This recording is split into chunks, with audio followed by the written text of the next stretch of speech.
At the end of the day, I'm here to help entrepreneurs design brands that guide them to seven-figure success.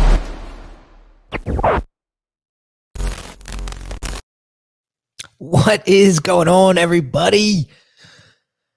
Welcome to another Brand Doctor live stream. It's your boy, Henry Kaminski Jr., aka the Brand Doctor from UniqueDesignz.net. And today we're going to be talking about 3 things you might not have known about me that I do to help businesses stay top of mind. So real quick, before we kick this off, I want to make this as interactive as possible. So if you have questions or comments, please drop them in the comments below and the chat below, and I will be fielding those questions and comments as they come in. And I wanted to talk about this today because a lot of times when you think of Henry Kaminski, you think funnels, you think branding, you think design.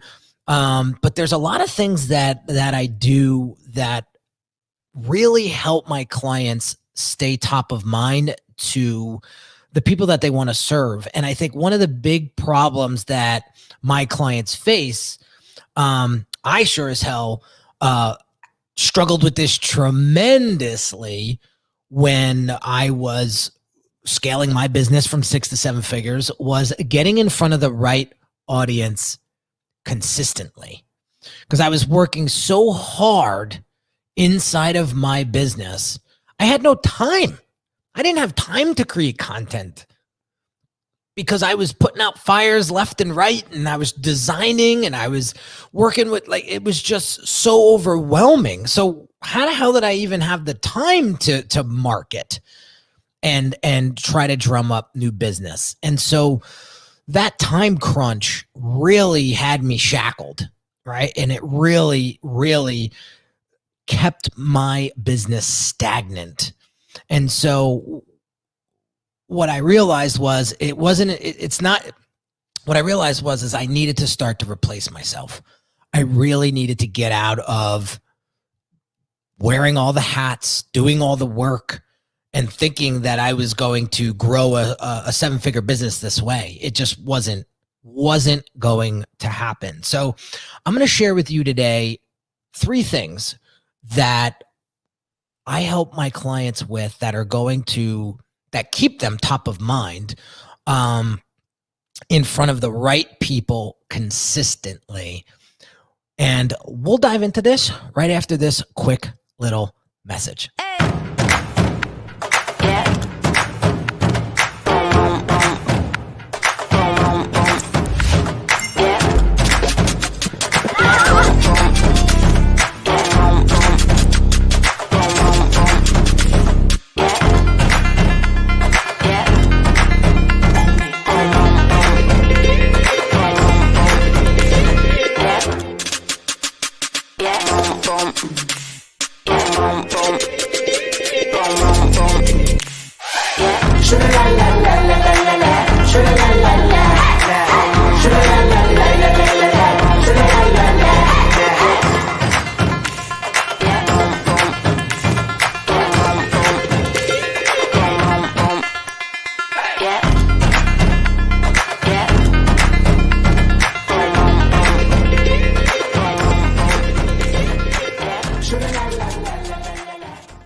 All right, so let's get into this, shall we?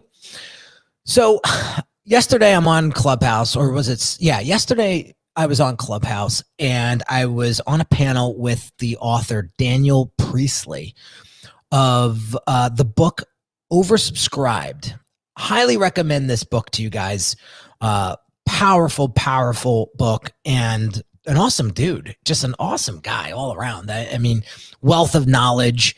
And in the book, he talked about the 7 and 11 principle. So it takes about 7 hours for somebody to get comfortable with you long enough for them to trust you. And it takes at a minimum 11 touch points for them to actually believe in what it is that you do. So now I have like refocused my attention on how many hours am I putting in front of my ideal clients to get them to know, like, and trust me, right? Am I frequently going on social media and putting out content that's relevant, that is going to capture attention and bring people down my funnel? And so I've mastered this because I've built out the systems in order to do this. But a lot of my clients, they are just starting out in this space. They're not starting out in business, but they're just starting out in scaling, right? And so they don't have the teams. They don't understand that you have to be out there, a minimum of 7 hours before somebody's going to click and do something. They don't realize that it's going to take 11 hits before somebody actually takes action. And so what I do, and this is one of the things that I do out of the three that help my clients stay top of mind, is I help them with their content strategy, their top of the funnel strategy, their middle of the funnel strategy, and their bottom of the funnel strategy. I was talking to a room the other day about how a lot of times either you're not putting out enough content or you're not putting out the right content that drives people down the funnel. Maybe you're putting out content that's just too broad, and it's like you're in a holding pattern, like an airplane, right? They can't land, so they have to go up and they have to do this holding pattern until they get the okay from the tower to land, right? And so I see a lot of people not putting out the right content that's driving people down into the funnel. So what I do is I explain to them what top of the funnel content they should be putting out. So if you're looking at top of the funnel content, you're looking at the aspirational stuff. You're looking at the motivational stuff. You're looking at the stuff that's going to grab attention and get people to kind of stop scrolling and figure out, like, oh, what is this? Is this valuable? Is this helpful? Right? And then driving them down to the middle of the funnel program, or middle of the funnel content, which is more of the in-depth, high-level stuff, right? More of the how-to, more of the stuff that's going to the content that's going to throw salt on the wound a little bit, right? You're going to agitate the pain a little bit here in this type of content, because if there's no urgency, right, then why should anybody buy your stuff? Right? So creating this content strategy for my clients and helping them get an understanding of what content needs to be produced and in what sequence has been really helpful to getting them in front of the right clients consistently to drive them down the content marketing funnel into a purchasing decision, right? And before I move on to the next piece, is the bottom of the funnel content. Like, what is the call to action? What do you want your audience to do next? You can't just put out great content and not tell them to do anything.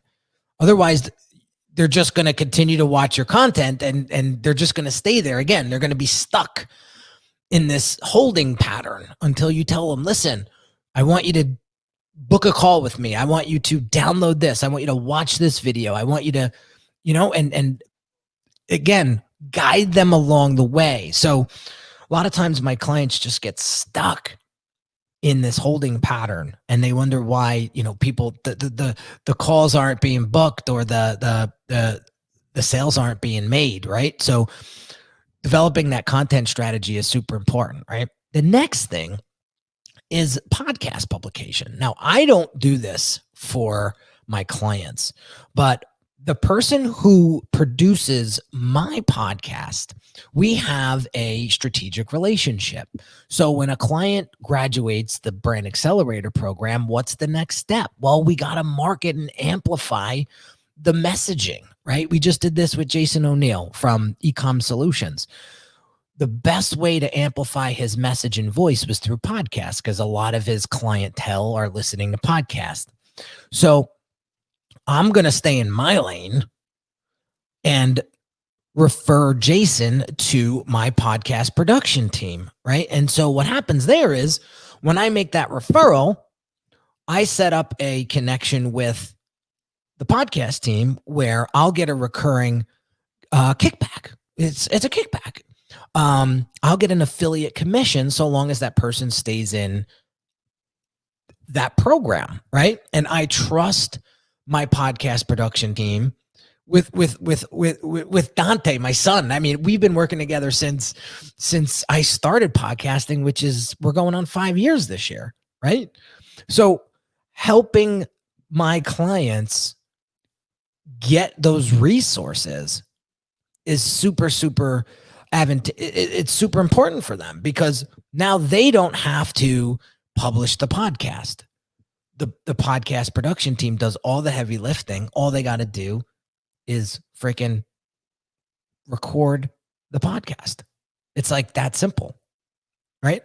So having these connections, I was just talking to somebody on a Zoom call earlier today about that. Like, you don't have to try to do it all. What you need to be thinking of is who can help me do this? Who can help me do this? Right? So the podcast production is huge. It's like the next logical step for my clients. Once they come out of the program, like, all right, we got to get you now on a platform where you can start to create great content and put it out in front of the right people. Right. So again, having these strategic partnerships, it's almost like what's the word I'm looking for? Not necessarily a brand deal, but I guess the best way to explain it is these affiliate partnerships or joint venture partnerships. Right. And that's a great way to create passive income, So I'm doing this and we're probably doing, I don't know. I think we just crossed like the 2K a month mark in just affiliate commissions, right? And that's great because I would love to get that up to like 20 grand a month in just affiliate commissions. It's going to take time. It's something that you got to work at, but like having these partnerships, right? You become more valuable to your clients, right? So instead of them trying to go fish around for a podcast production team, here's one right here. I've been using them for 5 years. They're freaking awesome. I'll make the connection and it's done in 5 seconds, right? The third thing that I do for clients is help them scale their virtual teams. So I've been working with my project management folks, my virtual team for like the past 5 years, right? I would never be able to do what I do today without my virtual team. Okay. So how do I get my clients to stay top of mind in front of their ideal clients is I connect them with my virtual team and my team. The team actually does a lot of the publishing for them. Right. So I'm not responsible for this anymore. The virtual team will now take responsibility of creating the content and distributing it. Same thing. I have a partnership with this company. And again, the next logical step for my clients is to build out the infrastructure of their team. And it's finding the right virtual platform or assistance to do that. Well, I'm vouching for this company. I've been working with them for the past 5 years. They're phenomenal. Here you go. Right. And so now my client doesn't have to worry about, what am I going to post? What am I going to publish? Where do I publish? The virtual team does it. So I just connect them up and it's off to the races. So the point that I want to make here is you don't have to do it all. Right. And the quicker you can start delegating out, the better. Right? Because if you want to go from 6 to 7 figures, there's a lot of delegation that needs to be done. There's no way in hell you're going to be able to do it on your own. Does that make sense?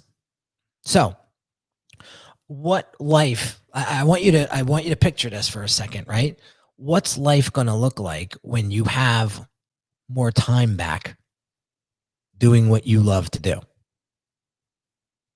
What will your business look like when you run a more streamlined operation?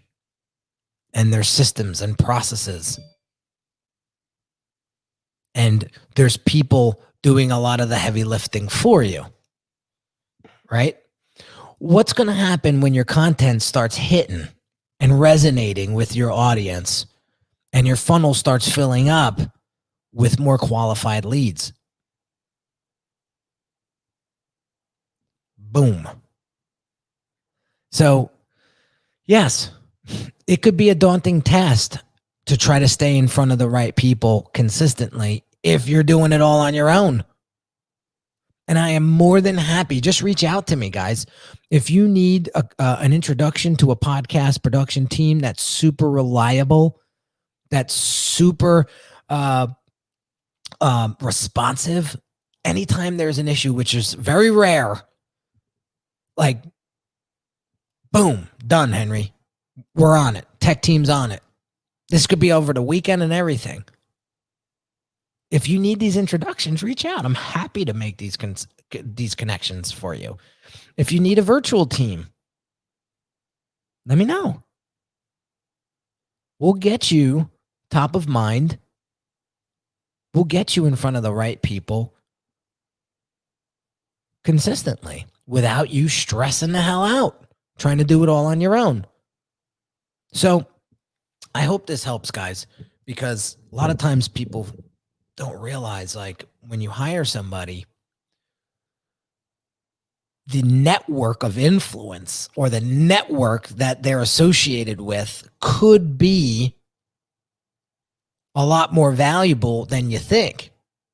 Right? I was talking to a woman this morning, and she has all these connections with these super high profile people. And she's like, is it advantageous for me to continue building that network and leverage that network to make my package more enticing? I go, yes. Yes. Right. Once my podcast started picking up some major steam, I started talking about it more with potential clients, because I was saying to them, listen, once we get done with all of this work, the first thing I want you to do is come on my podcast. We're getting thousands of downloads a month. And this is a perfect rocket blast or rocket launch to get a lot of eyeballs on your stuff.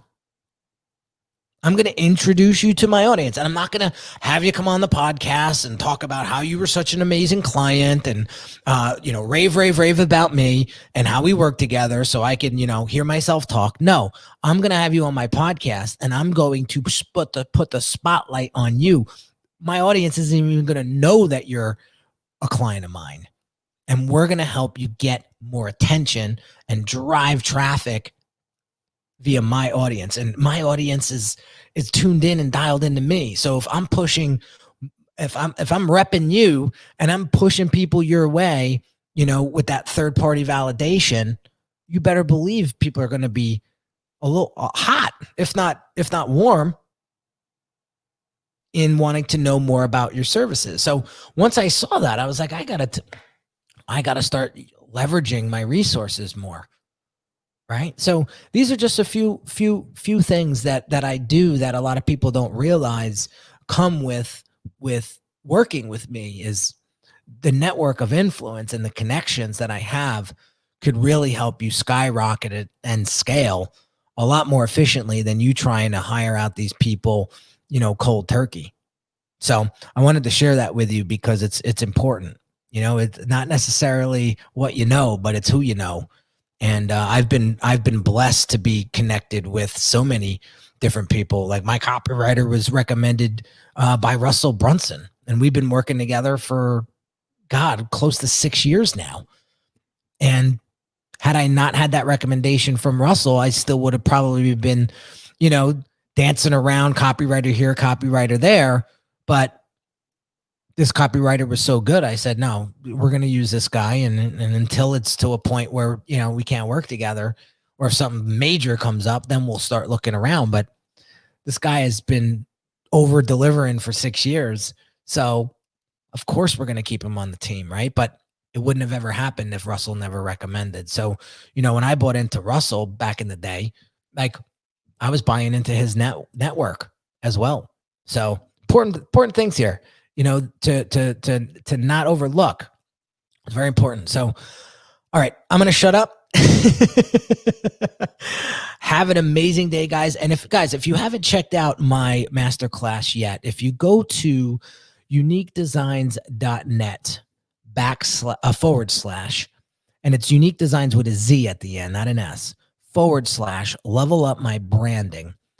I put together it's about a 30-minute video on how to systemize your branding so that you can run a more efficient operation and grow and scale a hell of a lot easier, and help you systemize your branding so you're not jumping from designer to here, designer there, and you're not fragmenting. We call it Franken branding your business together.